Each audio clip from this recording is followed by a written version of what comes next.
దేవుని నామానికి మహిమ కలుగును గాక. ప్రియ దేవుని బిడ్డలారా, ఎంతో ఆత్మీయంగా ఆధ్యాత్మికంగా ప్రతి ఉదయకాలం దేవుడే మనల్ని నడిపిస్తూ బలపరుస్తూ ఉన్నాడు కనుక ఈ దినం దేవుడు మనతో ఏం మాట్లాడుతున్నాడు చూద్దాం. పరిశుద్ధ లేఖన గ్రంథంలోంచి 103వ దావీదు కీర్తన మొదటి 2 వచనాలు చదువుకుందాం. నా ప్రాణమా యెహోవాను సన్నుతించుము, నా అంతరంగములో ఉన్న సమస్తమా ఆయన పరిశుద్ధ నామమును సన్నుతించుము. నా ప్రాణమా యెహోవాను సన్నుతించుము, ఆయన చేసిన ఉపకారములలో దేనిని మరువకుము.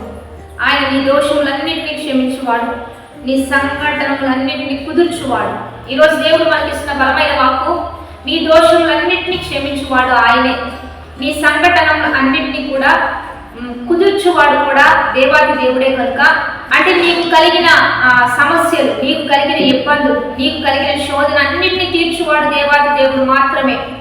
ఒకవేళ పాపములు చేసి, దోషములు చేసి, అతిక్రమములు చేసి ఒకవేళ శిక్షకు పాత్రలు అవుతున్నా నీ పాపములు క్షమించేవాడు కూడా ఆయనే. అందుకని ఎప్పటికప్పుడు నీవేం చేయాలంటే, నీ ప్రాణంతో నువ్వేమని చెప్పుకోవాలంటే, నా ప్రాణమా యెహోవానే సన్నుతించు, నా అంతరంగంలో ఉన్న సమస్తమా ఆయన పరిశుద్ధ నామమునే సన్నుతించుము.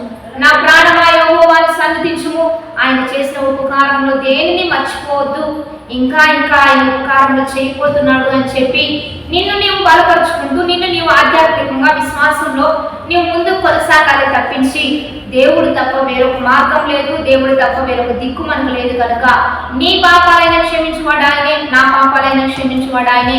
మనకు కలిగిన సమస్యలు, శోధనలు, సంఘటనలన్నింటినీ కుదుర్చువాడు ఆయనే కనుక శ్రమ వచ్చిందా, శోధన వచ్చిందా, ఇరుకు వచ్చిందా, ఇబ్బంది వచ్చిందా, దేవుని వైపు చూడడం, ప్రార్థనాపూర్వకంగా దేవుని స్తుతించడం, గణపరచడం, ప్రతి విషయం దేవునికి తెలియజేసినప్పుడు అద్భుతాలను చూడగలుగుతావు. గొప్ప కార్యాలు దేవుని పట్ల జరిగించబోతూ ఉండగా వాగ్దానాన్ని బట్టి ప్రార్థన చేద్దాం. పరిశుద్ధ మహోన్నతుడ గొప్ప దేవ, ఈ దినం మీరు మాకు ఇచ్చిన బలమైన వాగ్వచనాలు బట్టి నీకు మహిమ. ఎంతమంది బిడ్డలు వాగ్దానం చూస్తున్నారు, ఈ వాగ్వచనాలన్నీ బిడ్డల పట్ల రూఢీపరిచి వారంతా నిన్ను సన్నుతించే విధంగా వారు ఎప్పుడు బలపరుచుకుని ఆత్మనిచ్చి బలపరిచేయ, వారికి కలిగిన పాపములు, దోషములు అన్నింటినీ క్షమించండి.